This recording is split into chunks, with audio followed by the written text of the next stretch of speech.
Good morning. My name is Mel Brown, and this is my no frills, no edited podcast from North Yorkshire in the north of England. I'm an autistic woman living with some daughters and some cats and a hubby. And I am here today to give you a review of a goal that I set a little over a year ago, which was to make 10 garments for myself in 2021. So I thought I'd report in and let you know how it went. I didn't do it. I'll just, give you a spoiler there. I didn't achieve it. But just looking at the pile of things I did make, I'm actually quite impressed at what I did achieve, so that's good. So the first one was not strictly 2021. I think I probably started it in 2020. I wanted to make a crochet jumper for myself with yarn I had spun in the Tour de Fleece a year or so previously. I dyed a lot of Corriedale and then spun it, and I wanted to make a jumper out of it, but I wanted a pattern that was going to work, so I tried out a couple of different patterns with some commercial acrylic yarn. I didn't want to try out patterns with my hand spun. I didn't want to be ripping it back and shredding it, so I did several different attempts and I ended up with this.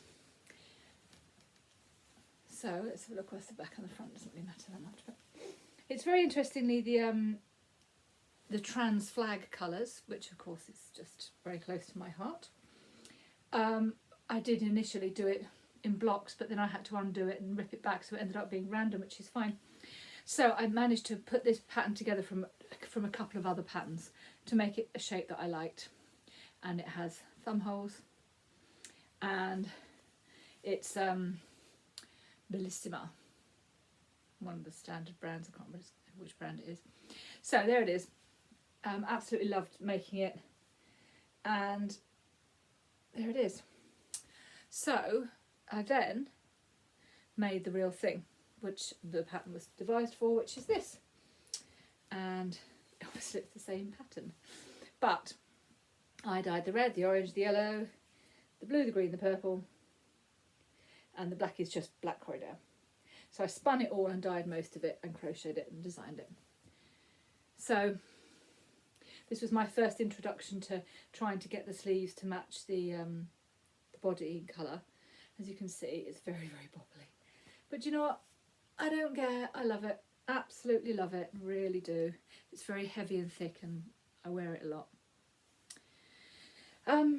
So the next one was a bit of a change because it was it did involve some spinning, some hand spun, but also weaving. So it's this, my Y-shaped tunic. So this is woven by me, and it's hand spun. So I spun this from an art bat, and then this is likewise spun by me from an art bat and then woven. It's got some really interesting bobbly bits on it. They're meant to be there. It's not bobbles, it's part of and there's a little bit of a lock in there. And this bit was really interesting because I realised I was going to have to split it down the middle, so I decided instead of having to cut into woven fabric, I would weave it with a gap. So once I got to this part, instead of putting the shuttle all the way across the loom, I put the shuttle halfway across and I had another shuttle around the other side, so the shuttles went back and forth like that until I'd got to the bit where I wanted to rejoin, and then I just started putting it straight through again. So that was an interesting technique. I don't know, I'm sure that's a technique other people have used, but I never come across it. So it's a tunic top, and I wear it not that often, but it's a matter of pride for me because it's spinning, weaving, sewing. Yeah, I love it. So that was number 3. Now then, Missoni. This one. This is Missoni Accomplished, I think, with a strand of whatever the hell that is. That's a feather from my pillows. With a strand of not mohair but Shapeless equivalent of held with it, and just using up skeins of sock yarn that I've got. Again, I've got the holes for my thumbs Absolutely love it. The only thing I'd change is I didn't do any decreasing on the arms. So they're very, very loose, which is lovely and fine, but when I want to push my sleeves up to wash up, I can't kind of get them to stay up. But my friend Andrea says, well, just don't wash up then. Yeah. So absolutely love it, wear it a lot. The next, oh, I loved making this so much. This is the bauble tea. And any of these patterns, I'll have mentioned them in the podcast and you'll probably better see the patterns, but they're definitely on my Ravelry. If you are on Ravelry, I'm Funky40. So this is the bauble tea. I happen to know this is by I Need It Crochet. Look at that. I just love it so much.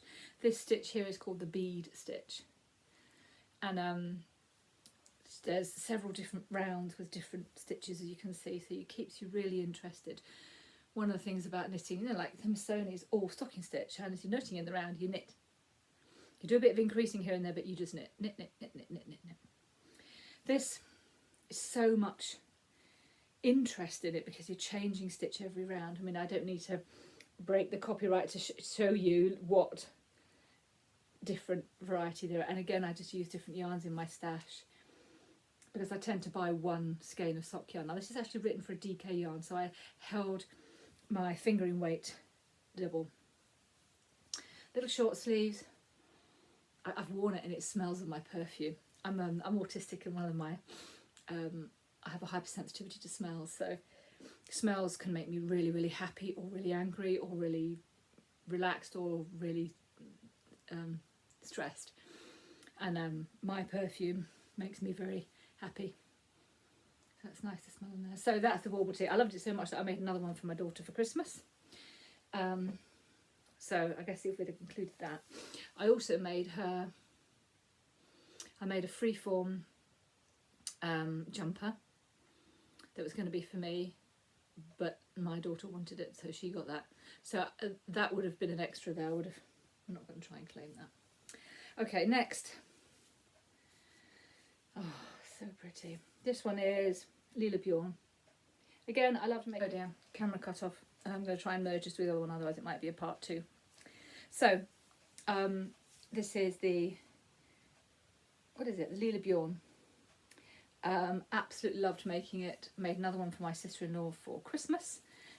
Really, really good fun to make. And of course the colours are just so enjoyable.